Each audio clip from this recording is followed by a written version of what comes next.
tinokutendei baba nokuuya kwamaita kunoku. Inini sasabhuku ndini sekuru waBheka, ndini sabhuku vedunhu rino rose rino iri. Zuro pandari paitagwa nyaya yeBelarus, kungodai Belarus. Saka tinokutendei baba nemamega deals amuri kuita eBelarus iyayeyi. Izvezvi mukadzi wangu atova nepamuviri, chana chacho tatochiti toda kuchiti Belarus, kuitira kuti chigobhenefita pamamega deals amuri kuita eBelarus iyayeyi. Tingopo mazita ikoko baba. Saka tinokutendai baba neBelarus iyoyi. Saka ndiri kuda kuziva kuti isusu sedonho rokunoku rino iri harasekuru waBheka tinobhenefitawo chii paBelarus ipapa? Hai, uye mundafara handiti sekuru waBheka magona.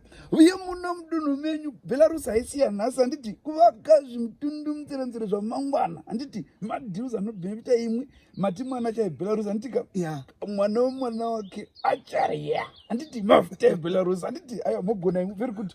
Uye usabhuku hwenyu mabhodha enyu mabhaundari enyu nokuti mwana nebelarus chamawedzera handiti ramba achingowedzera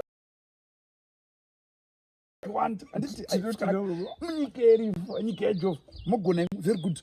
Regai nditaure nemwe utongo hwakadai ndio utongo hwakafanana nehwangu, utongo hwaJehovha handiti very good mogona dunhu renyu ngarirambe richiitwa zvakakana Jehovha handiti pamberi nevanonasi vaJehovha very good.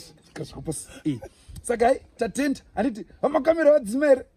Uye regai nditaure nyaya yamamega deals aya. Vasingamahwisisi vanenge vachingomwashuka vanomahwisisa vachizipigwa handiti hai very good tatenda handiti uye vadzima here vamakamera utongi hwenyu hungangobvisvi handiti mai vakamirira zvimabagwe vaBheka ameno kuti mungagadzira handitika kana bhagidhi romhunga rezviyo mai vandobika sadza rezviyo very good nogona imwe hai zvakanaka nechimbudzi handiti nyama yembudzi kudla zvinyenze mai vabike zvinyenze tiri very good.